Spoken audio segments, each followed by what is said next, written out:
چه بستنی؟ آقا شروع شده لایو. بله. میخوام بستنی بگیرم. بستنی من نمیخوام، رژیمم. بستنی چیز پروتئینی از این رژیمی. آقا میگم بستنی چیز خوبی نیست. نشستیم و بستنی آره به قرآن تو لایویم. چرا فکر شوخی داریم؟ ما میخواستم اولش خودم بزنم به حواس پرتی. نمیذاره که. سلام. سلام. هر وقت شدید به 500,000 تا صحبتمون شروع کنیم. 500,000 بعد کمه؟ 1 میلیون. برای شما کم عزیزم. هرچی بیشتر بهتر. سلام خدمت همگی. زده پیش روحامی. پیش روحامی؟ آره دیگه روحام. من روحامم. چطوری روحام جان؟ خیلی خوشبختم از امروز میخواد من رو روحام صدا کنه. آره. ان شاءالله که هر جستی خوب و خوش باشین. ببینید چه خبره. یعنی اگه الان بگم چه خبره، حالا هی کامنت میذاره. هی پیش روحامی، روحام اونجاست. آقا روحام. آره روحام اینجاست. آقا روحام اینجاست. نه. بیا همون. بیا. آقا چی؟ یه بوس بده. قربونت برم. آره من اینجا. اینجوریه. آره اینجوری ظاهر میشه. اینقدر گفتی روحام اینجاست. آقا روحام اینجاست. عراق بودم و سری خودم خیلی زود رسیدیم تو دست در بیا بشین کارت داریم. اینجوری نیست. برو نزدیکتر. من فعلا میرم بیرون، دوتایی کارتون دارم. چشم. خدا نگهدار. سلام خدمت همگی. سلام خدمت همگی. میریم اتاق فرمان و بعد کلی برنامه‌ریزی کردیم مثلا سورپرایز کنیم. گفتیم حداقل 2-3 دقیقه طول می‌کشه بگن روحام کجاست. اولین کامنت این بود پیش روحامی. فکر کنم که بچه‌هامون نوشته. ما هم دلمون تنگ شده واقعا. آقا سوالی حرفی حدیثی میگه صدا ضعیفه. خب صدا ضعیفه که راست میگه. اینو نداد که میکروفون نکنه خاموشه اصلا. خب راست میگه. این چیه؟ الان این میکروفونه یعنی به هیچ چی بس نیست که. آقا میکروفون به هیچ میکروفون کو؟ از استودیو خارج شد. خدا از سر تقصیراتت نگذره. وسط لایو ما رو کل سورپرایز رو خراب کردی. لایو. اینو زدی کلا میکروفون نیست نه؟ صدا با نویزه. تازه داریم میکروفون میذاریم. بذار میکروفون رو بذاریم. به نام خدا. اصلا بعد میکروفون تصویر عوض میشه. بعد قرمز بعد میکروفون رو برش دار. داداش اینو داری جابجاش می‌کنی. خب بیا. اینو بذار. این چی شد؟ من نمیده. الان اوکیه؟ همینجوری من میگم بس. سلام. سلامی دوباره. حالتون چطوره؟ احوالتون چطوره؟ دلم تنگ شد. آره واقعا دلمون خیلی تنگ شد. بزن از اینا نمیزنی؟ من جا ندارم. صحبت می‌کنی؟ صدا درست شد؟ صدا درست. بخش من کلاهو بردارم. آقا در مورد کنسرت‌های پیش رو هیچ اطلاعاتی نداره. چرا؟ کنسرت‌های پیش رو 18 اپر داریم، 25 تهران داریم. 25 تهران داریم. سایت برای تهیه بلیط باز شده. میتونید به سایت ما تیکت مراجعه کنید. آقای رایتی میتونی بیای پشت سر ما سوالی چیزی داری یه ذره لایو رو به چالش بکش. چالش بکش. آره با ذره لایو رو به چالش بکش. خیلی نورانی نشدی؟ نه تو چیز خوبه. خودتون چون صندلی تو نمیخوای بیاری؟ آقای رایتی با سالهاش وارد میشود. ما تور جدید رو فکر میکنم از بعد از تهران شروع میکنیم. یعنی تور جدید کنسرت ها رو از بعد از تهران شروع میکنیم به امید خدا. همین دیگه. داشتی تو هم داشتی اسمس میخونی؟ آره. منم داشتم اسمس میخونی. چه اون بالا رو داره چه اتفاقی؟ خودم داشتم اسمس رو میخونم. این شرایط جان. من دیگه شما مخاطبینتون. خب وایسا. این قطع نشه لمسی که نی؟ نه. من کار با تکنولوژی زیاد بلد نیستم. نمیخواد. اگه سوالی داری بفهم. ممنون از لطفتون. شما چی سوال قشنگی بود. آره به نظر میتونم نظر شما رو بپرسم راجع به این سوال؟ بله به نظر منم درست. مرسی منم موافقم. آقای رایت سوال بعدی؟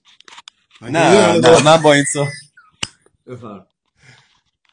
شما چرا میکروفونت در آوردی گله؟ می‌خواستی جاسات درست. آره. شما چند روز پیش داشت تو لایو یه توضیح در مورد اولین باری که امیر دیدی. آره. خب گفتی تو ماشینه، بعد یه حرف عوض. نگفت فکر می‌کرد فرفریم. نه گفتم اون رو قبلا گفتم دیگه میدونی. اونو یه توضیح میدی؟ گفتی رسیدی گفتی اولین آره. بار تو ماشین دیدمش. گفتم بقیه‌شو که یادم که نمیاد. رفتیم بعد سر فیلم برداری موزیک بارون. بارون بود دیگه، اونجا کلی گفتیم و خندیدیم و رفیق شدیم درست. آره تا تاش تموم کردم اینو. بیه. در حضور بگم بیشترین دفعه‌ای که از دستش شاکی شدی به چی ربط داشته؟ بیشترین دفعه‌ای که از شاکی شدم. بله.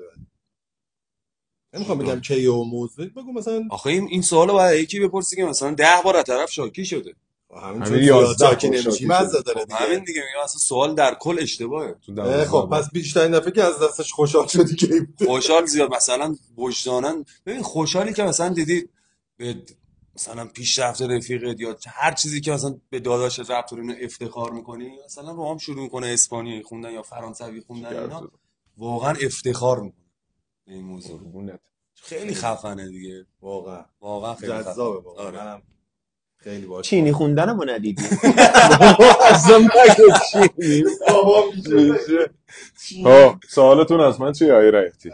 عرضم به حضور شما که شما دقیقاً این حسی که امیر به شما داره، خب شما تو کدوم یکی از آهنگایی که مثلا حالا من کار ندارم به سولو و 2 نفره، کدوم قسمت از وکالای امیره که تو بیشتر دوستش داری؟ من همیشه رو استیجم میام میگم اینو، میگم اون پشت داشتم کلی کیف میکردم با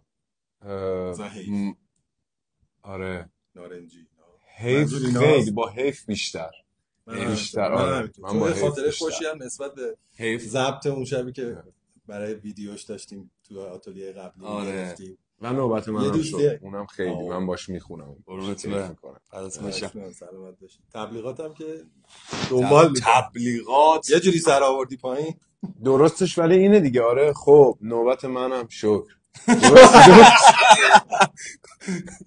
اشتباه می‌کنم خودم بعد زخم خونم این کارو می‌کنم. خب نوبت منم شکر. ولی خب خوبه جذابه دیگه، کلان شد میشه شد. آره بله. آقا قرار سوال بپرسی به چالش ما رو بندازی. من یه توضیح قبل از چالش بدم. بله. خیلی راجع به کنسرت ها سوال میشه، فکر کنم نبودن عزیزان تو لایو. اولا که دوباره سلام می‌کنیم خدمت همگی.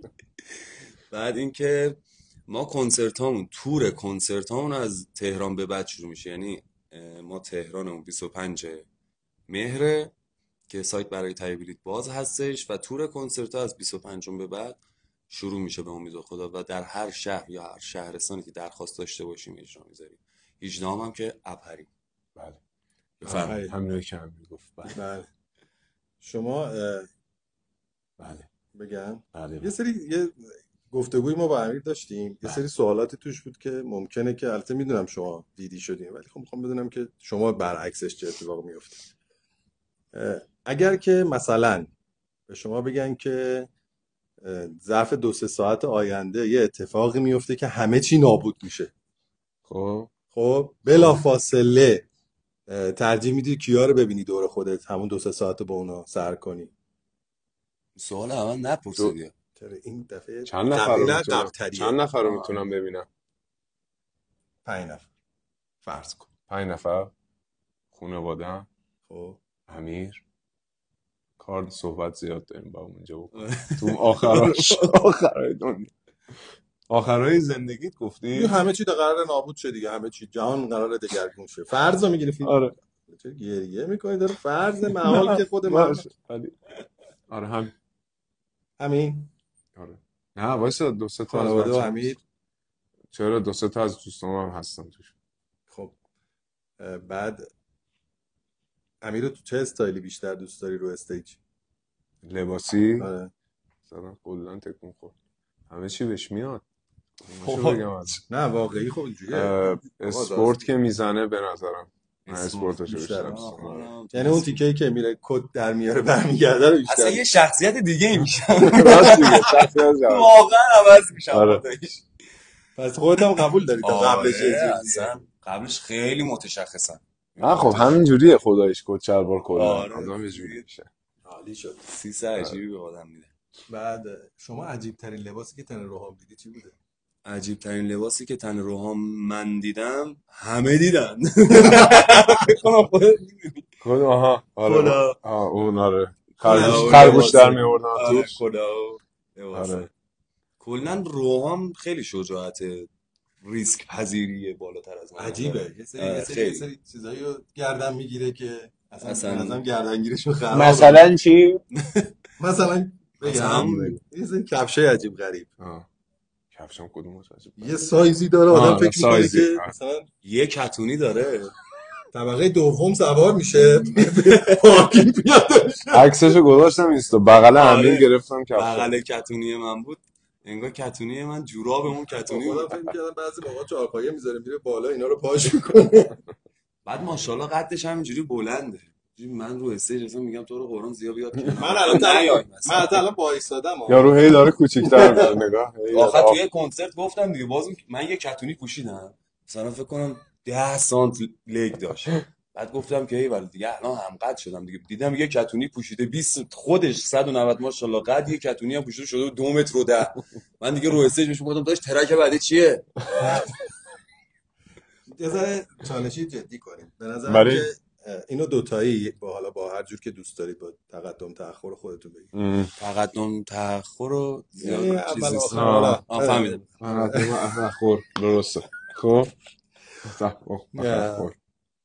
جدیدن یه چند وقتیه الان چون دوتاییتون رو کنار هم گیر آوردم هی امیر تنها با من تو اینو تنها. نجات بدم. باشه، آها، باشه. برو. چند وقتیه که مثلا در مورد آهنگای سولو شما خیلی داره یه سری شایعات میاد که اینا علاقمندیشون بیشتر به اینه که امیر آهنگ تکی خودشو بخونه با علاقمندیای خودش، که خب این طبیعتا تو همه جای دنیا مرسومه. بله. و روحام هم همینطور. هر کدوم دوست دارید شروع کنید بگید که هدفتون از این سولوها و اینکه آیا اولویتتون، که من میدونم واسه مخاطبینتون بله. بگید اولویتتون چیه تو پخش آهنگ. به نام خدا. به نام نامی یزدان. نامی یزدان. نه من به نام خدا فقط. منم که بسم الله الرحمن الرحیم. حالا قورت دادیم دیگه. نه واقعا بفرمایید. ندیم. آخه ببین ترک سولو ما از قبل هم داشتیم میدادیم.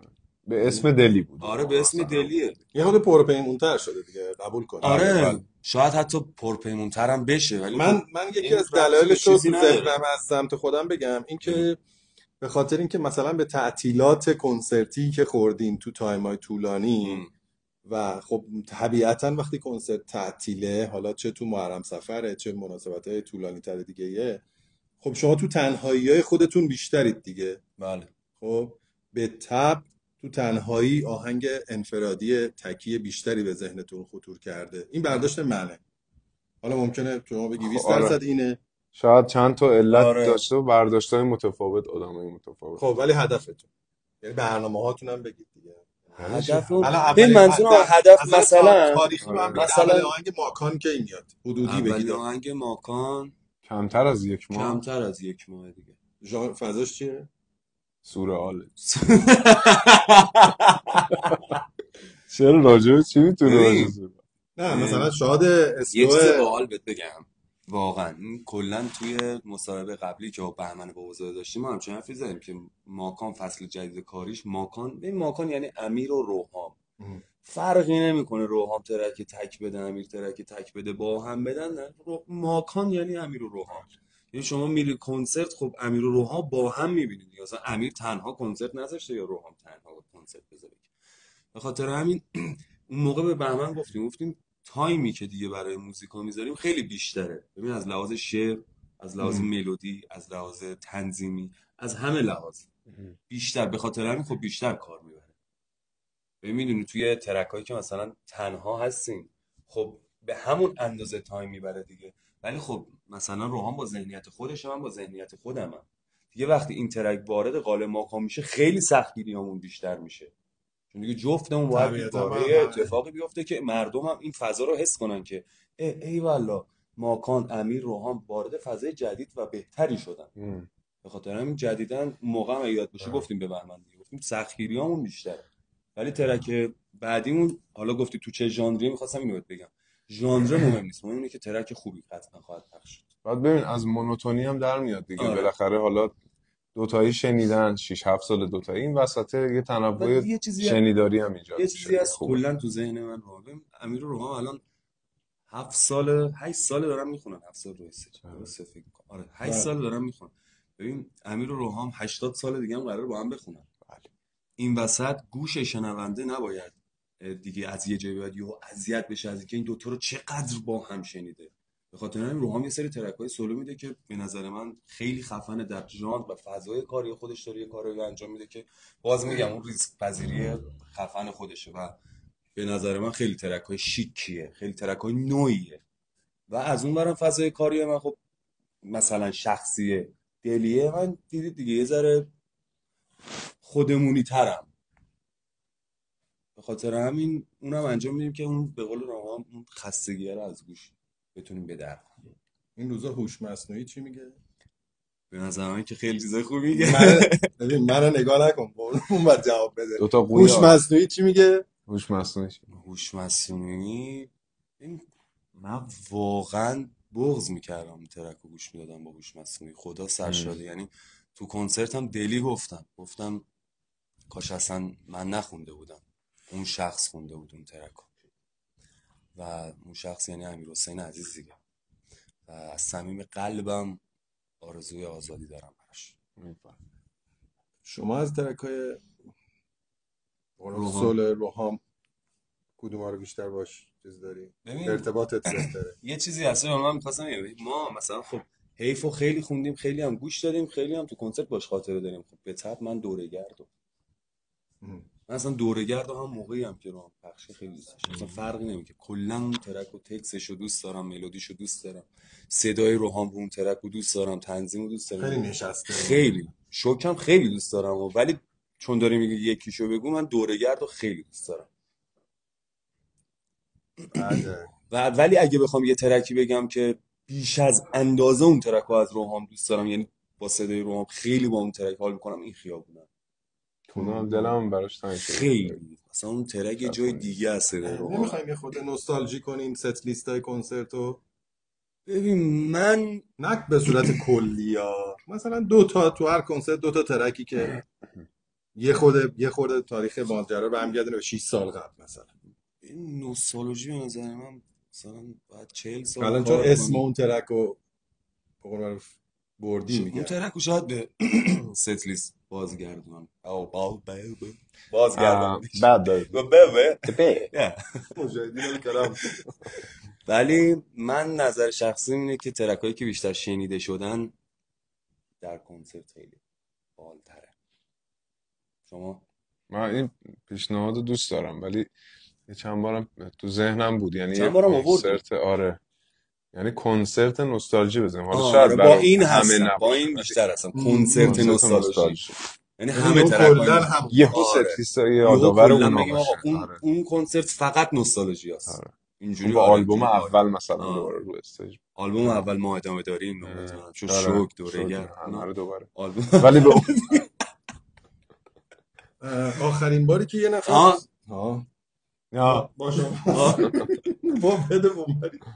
آخرین باری که یه نفر توی فضای عمومی جامعه تو رو دیده، شناخته و به قول معروف نوع رفتارش یه جوری بوده که اذیتت کرده، کی بوده و به چی مربوطه؟ یعنی مثلا یه جاهایی مثلا من میدونم دیگه، مثلا خودم اینم آدم دیگه واقعا حوصله این که وسط یه جا داره توی ترافیک آقا یه عکس بگیریم، خب آقا جاش نیست الان ولی خب باشه، میخوام مثلا با یه ریاکشنی انجام داده که با اینکه تو رو میشناخته اذیتت کرد، ولی موقعش نمیشناسه که نمیشناسه فرق میکنه. شما بفهم. من یه بار استوری کردم مثلا اصلا لایو گذاشتم فکر کنم تو بیمارستان یه جای رفته بودم آزمایشگاه بود؟ نه رفته بودم برای کبدم یه کلی هم نمیدونم. آره. اونجا رفته بود یه سری استوری و اونا اومد بیرون که ما فقط پیدا کنیم اونجا رو. میذارم استوریشو. شما چه امیر؟ من نمیدونم آخه کلا ریاکشنی نشون نمیدم، یعنی تا حالا ندیدم کسی با هم بد رفتار کنه وقتی میبیند یا چجوری، نمیدونم معنی حرفتو نمیدونم، یعنی چجوری رفته باشه تو مخم. آره دیگه مثلا با یک حرکتی کرده با اینکه میشناسه، یه موقع است من تو رو چه نمیشناسم حرکتی مثلا یه جوری ریاکشن نشون داده مثلا با خودش مثلا فکر کردی حالا کی مثلا ببخشید چیزی دارم راحت نه اگه این فکرم کرده باشه که درسته دیگه، نه بابا راست میگه دیگه، فکر کنم کیم من یا ما، فرقی نمیکنه. ولی در کل همیشه خودم تو ذهن خودم اینه که جواب هر چیزی رو با عشق بدم، که حتی اگرم طرف رفت یه جای تعریف کرد که فلان کارو به من انجام داده یا مثلا فلان حرفو زده، طرف مقابل ازش پرسید اون چی کار کرد، یارو روش نشه بگه، حتی میدونی برگره بگه که آجی اون هیچ کاری نکرد. میدونی این خودش به نظرم جذاب تره. الان آمادگی این که اندازه هر کدوم 15 ثانیه از این خیابونا رو با هم بخونیم داریم؟ من میخوام از تو قاب برم بیرون، میخوام رو صندلی روبروتون این بشینم. خیابونا بریم. آره از تو قاب برم بیرون، این جذابه. نظرم کاریه که منم عقاب برم بیرون. ولی منم برم از قاب. یا خودت بخون. بیا بخون. باشه. خود دیستورت میشه هم پایینش. آره، من دیستورت. زمزمه آره. منظورته دیگه. راه میافتم تو خیابون، هر جا رو ببینم یادتون. لایف بد شد لایف. بفرم. این خیابون ها عطر تو دارن همیشه، عطر تو که کم نمیشه. این خیابون ها چطور بود؟ چطور بود؟ خوب بود؟ اوجش رو خوندم دیگه. حال به نظر من که حال دکلمه بود بیشتر. نه کامل خوندم من دیگه یه تا دیگه رفت سوالا رفت همه چی با خودش. آره رفت همه چی با خودش بود. سوالا رو با خودت نبر. بیا آها راست میگه. خب نوبت منم شد. زندگی برای فکر کنم حسین کنانی تو لایو. حسین جون خیلی مخلصیم. سلام علیکم. ایشالله زودتر خوب شی برگردی. میادین مصدوم شدی فکر میکنم. ایشالله زودتر برگردی. شهرهایی که خب طبیعتا مجوز نداشت بگین که جاهایی که مجوز بگیم کدوم شهرها بهمون مجوز نمیدن. خب موقع اون شهرهایی هم که مجوز میدن دیگه نمیدن. نه میخوام بگم که توضیح بدین که هر جایی که شما مجوز دارین دوست دارین بریم. این دست شما نیست که دلتون نمیخواد نرید. کنسرت گذاشتن در شهرها یا شهرستان‌های مختلف اینطوریه که از اون شهر یا شهرستان باید درخواست باشه. اینطوری نیستش که ما به دلخواه بخوایم بریم. اجازهشو نداریم. مثلا الان میگه شیراز، خب شیراز بریم. شیراز بریم آقا. 5 دقیقه دیگه می‌کنیم. اینجوری سلام به شیرازی‌های عزیز. احوال شما؟ به هم میریم اینجوری. اگه اینجوری تو ذهنتونه که نه دیگه وقتی شما خودتون زرنگید بابا، وقتی شهریو نمیاد یعنی مجوز نمیدن دیگه. چیزی نخوندیم اصلا. منظورش اینه که ادامه بدید. حالا هر چی دوست دارید. حالا با هم راه پایین‌تر بلینگ. شما یه موزیک مت میزنی من کنسرت تهران رو بگم؟ بذار کوک کنم. لنگ. برو. احساسی بزن. برو. احساسی میشه. دینگ دینگ دینگ دینگ. این بغضم میگیره. این گریه کن. یه چیز آقا بد بود. کنسرت تهران تاریخش شما بگو. شما دارید موزیک مت میزنید. کنسرت تهران 25 مهر ماه سالن نمایشگاه بین‌المللی. میبینیمتون. سایت برای تهیه بلیط باز هستش. اسم سایت هنر تیکت هستش. به امید دیدار تک تکتون لطفاً زود اقدام کنید که شرمنده روی ماهتون نشید. زود اقدام کنید. نه تموم شد. دیلیش مونده بود. نه خب همین الان توضیح دادیم دوباره میگه خوزستان چرا نمی‌ریم؟ بریم خوزستان. آقا خوزستان. کرمان میگم بیایید. بریم کرمان. دوست داشتم اصلا به دنیا نیام. یا دیماهی باشم یا هیچی. فقط حالا به عشق روحام یا مرداد. یا ده یا مرداد. از منم نپرس دیگه، چون میگن همه دوست دارن یا مردادی باشن یا دیماهی دیگه. چیز آیم نکن دیگه. دیو همونو می‌خواستم بگم بعدش. نه من یا ده یا مرداد. آره. خب نوبت منم شد. آقا ما یه برنامه داریم میسازیم.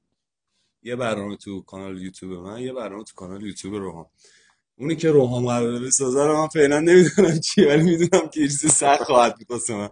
ولی اونی که من دارم میسازم با روحام، من مجریم، روحام مهمان، منشی تاج سر من البته مهمانه و سوال و جواب داریم اونجا. آره. منم نه چی؟ خیلی باحال میشه. من مجری بعد ببین میخوام با یه شخصیت کامل متفاوت مجری بشم و کامل متفاوت، یعنی انگار مثلا اصلا نمیخوام شخصیت امیر مغاره باشم که روحانیان داداششه. شخصیتی که مامانا دوست دارم پسرش. آره. نه میخوام یه مجری به اندازه خودم چیز بشه. چهارخونه با یه پیراهن خیلی مردونه. نه چیزو میگم، فقط میخوام بگم که رحم ندارم. درست. سوال مگه رحم داشتی؟ نداشتم واقعا. خب معلومه نمیام تو اون برنامه، چرا رحم ندارم؟ خب بیا نه چیه دا ترسیدم از همین الان. صندلی نه منظورم اینه چیه، منظورم اینه واقعا من مجری باشم. این دیگه صندلی داغ نیست، صندلی میخداره. نه میخوام مجری باشم، روحام هم که میگم تاج سر منه ولی مهمانم برنامه باشه، سوال و جواب داشته باشیم. به خاطر همین اگه سوالی دارید به نظر من از الان واسه آقای رایتی یا مهدی صنعتی بفرستید، این سوالا رو به دست من میرسونم، خفناشو سوا میکنم میپرسم دیگه، سوالای خفنو دیگه، نه اینکه مثلا بپرسیم غذا چی دوست داری، حالا غذا چی دوست داری که من میدونم. نمیدونه هیچ کی، میدونم نگفتم تا من میدونم چیه. کوکوی گلکلم. آره دیشب نزدیک 108 بار تکرار.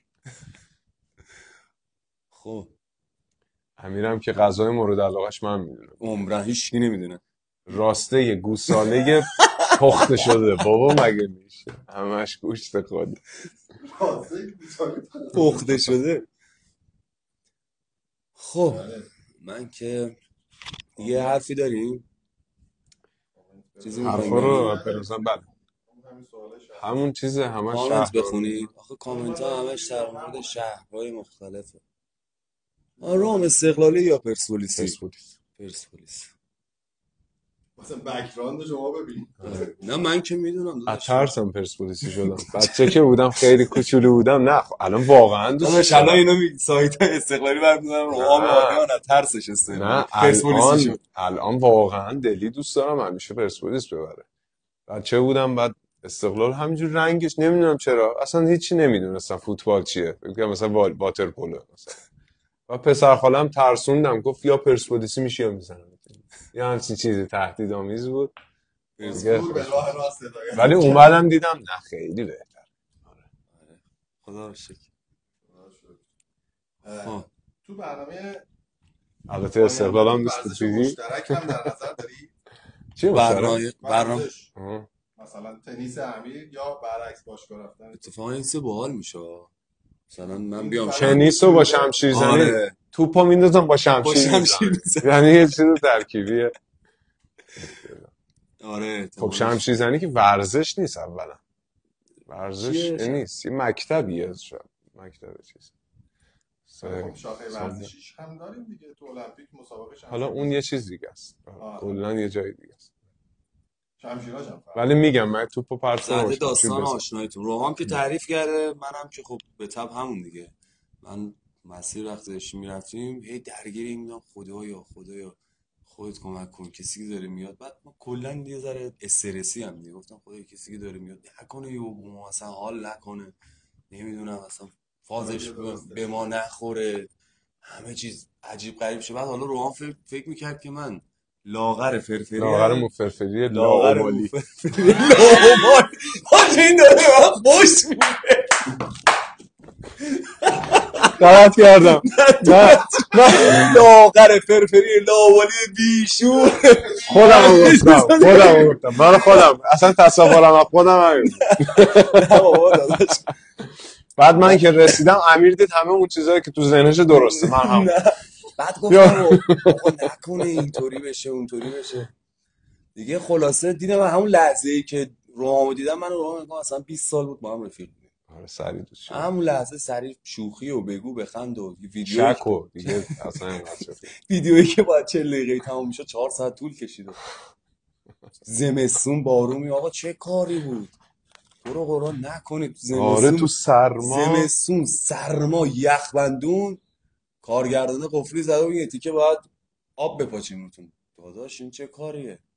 سر چه کاری؟ با اولین کارمون پروژه سنگینی هم بود اتفاقا. چه سنگین چی دیگه وایساده بعد آبو میریخون، اول آبو میریخ جلومون، بعد دید نه طبیعی آب نمیشه، میریخون سر. آره داداش داریم میکشیم. سرما. معدن کار میکردم اینقدر سختی نمیکشیدم. ولی خب چیز بود دیگه، پروژه سنگین بود دیگه، یعنی همون موقع هم نولان میخواست که اینو آره. انجام بده، هم اسپیلبرگ. دعوا سر این دوتا بود.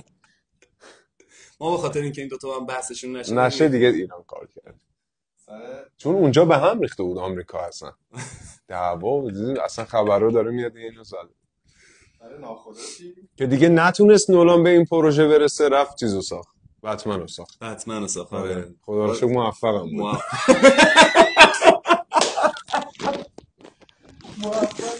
این برای اون دعا میکنه. نه خدا رو من این شکر. چی از شما یه سوال می‌پرسم، تا حالا تو لایوی رفتید که راجع به نولان صحبت کنم؟ خب آقای نولان هم اومد بالا، به فکر هم کنم با می‌رسه. پیج فیکش اومده بالا. نولان میخوای بریم یه 710. ساعت پیش نولان؟ نولان 710 نولان میگه کرج نمیای. میفتی به تن. ایوه. نولان میگه خب اگه اسمشون نمی آوردم من گنده میشد یارو. نه نه دیگه. پروش کردی.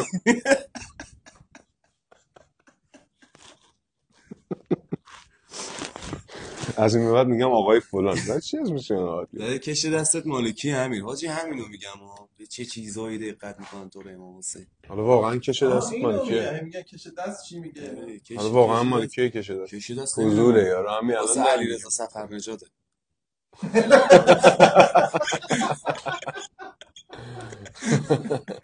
آی سفرنژاد آقای صفرنژاد، آقای صفرنژاد یه لحظه میتونید از جلو دوربین حداقل رد شی؟ یه خودنمایی کنید. میترکی خنده، اگه بیاد الان میترکی خنده. پس کش آقای صفرنژاده. بله. اینو هی تکرار کنیم که وقتی این کش برای آقای صفرنژاد. آها این کش آقای صفرنژاد. علیرضا منتظرتیم لطفا. داداش یه لحظه بیا. بچه‌ها من تو میگن- پستا زیاد آره. تگید کردم، میگن آقای صفرنژاد کیه؟ میشه خواهشاً یه تشریف بیارید شما رو ببینم. بیایید. ممنونم لطفا. نور رو میخوای ببخشید. کم کنیم فقط قبل اینکه بیایید. آقای کش صفرنژاد مو مال ایشونه. کشو میپرسن که میپرسن کش مو مال کیه؟ رو اسبی دارم من رو سوال مال کردن کش دستت مال کیه؟ گفتم آقا این همون سوالاست که میگم سوال از پشت گفتم داشتم مال چند روز کیه؟ پیش ترشیدم. مال نوره نه مال نوره. گفتم مال کیه برای آقای صفرنژاد. واقعا متاسفم. شما شما رو هوادار آقای دوست دارم. صفرنژاد یک کارگردان کندی درجه یک هست. نصف موزیک ویدیوهای ما رو آره گرفتن. واقعا با سلیقه و کار درست. بعد روحام تصمیم داشت موهاشو بلند کنه، صفرنژاد یه ذره مو داشت داد به روحام آره. دیگه بنده خودش. خدا رو شکر. رفاقت با ما داد. تو رفاقت همه کاری کرد. خلاصه داداش خیلی دوست دارم. ببخشید. خوش بگذار. دمت گرم. این شوخی رو انقدر کردی تا پاش تو لایو آره باشه. انقدر تقصیر خودت خودت. گفتی مقصر خودت بودی. زده مو نداره، ندیدید موهاشو؟ یا فکر کنم دوربین کثیفه ایدا. درست ما تو اینه دیگه اون همه مو رو ندیدین؟ زده از خواب بیدار شده، نه از بیدار خواب شدم.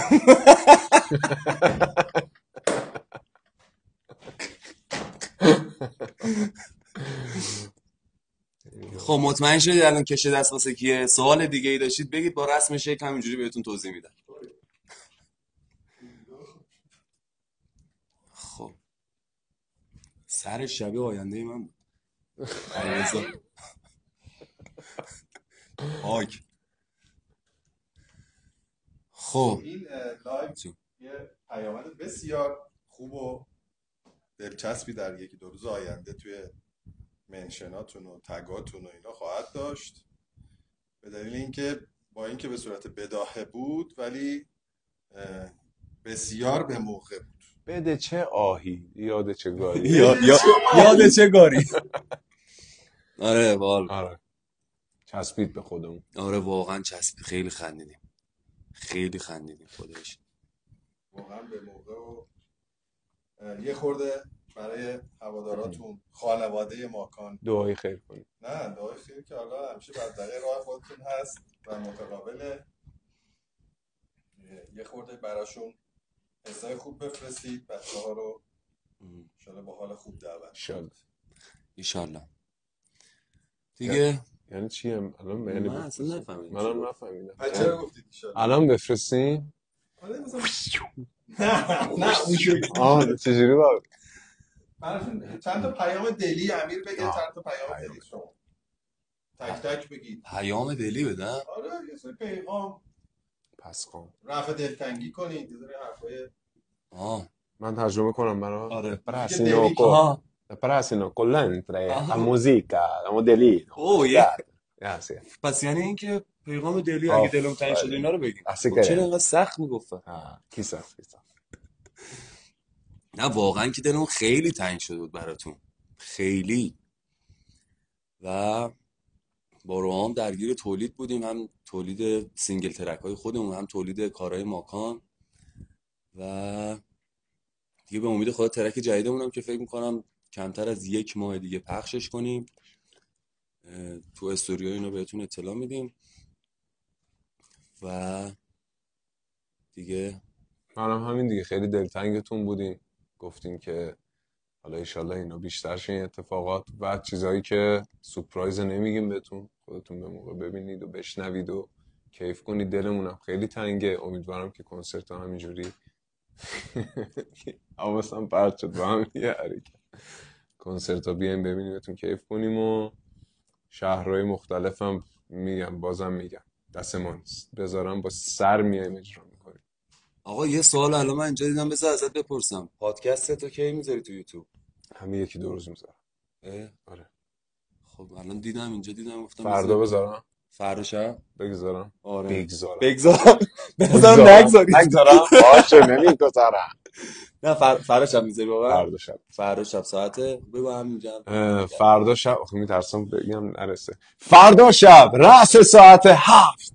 فردا شب رأس ساعت 7 چنل یوتیوب روحام پادکستشو میذاره. حالا من خودم که قطعا لینکشو میذارم، روحام قطعا خودش لینکشو میذاره که ببینید، کلی لذت ببرید. خیلی دوستتون داریم. بازم مثل روال همیشه میگم که ما توی لایومون اگه میگیم میخندیم شوخی میکنیم حرفی میزنیم صرفا به خاطر دلتنگیه که نسبت به شما داریم و اینکه هر وقت حال خودمون خوبه یه لایوی میذاریم که بتونیم این حال خوب شما هم انتقال بدیم. امیدوارم که عزیزی ناراحت نشده باشه از شوخی‌ها و حرفایی که میزنیم. اینم بگم حتما ما کاملا خودمون هستیم در لایو استوری، هر چیزی که میبینید، چون دلیلی نداره خودمون نباشیم، واسه کسایی که دوستمون دارن و دوستشون داریم به شدت. عاشقتونیم، دمتون گرم، مرسی که نگاه کردید، کلی گفتیم خندیدیم. آقای سفرنژاد کلی خاطره شد برامون، تصویرش برای همیشه. دمتون خدا منو ببخش. فردا اینا موندگارش میدونی مثل کی شد؟ اکثر معروفه اومدش چی چه خبر؟ آره داشتم الله گله ولی یا به خدا با جنبه گل. ببین این همه آوردیمش تو لایو راجع به صحبت کردن، بستنی میخواد بره بگیره. عاشق بستنی میخواد بده. ولی واقعا خیلی درجه‌ای که فیلمایی که از کنسرت ها دارید میبینید، اکثر موزیک ویدیوهای من همه کار آقای رای ماکان. ببین خودت برو از خودته. خیلی دوستتون داریم. عاشقتونیم. کنسرت تهران میبینیمتون. خدا نگهدار. love you. خدا حافظ.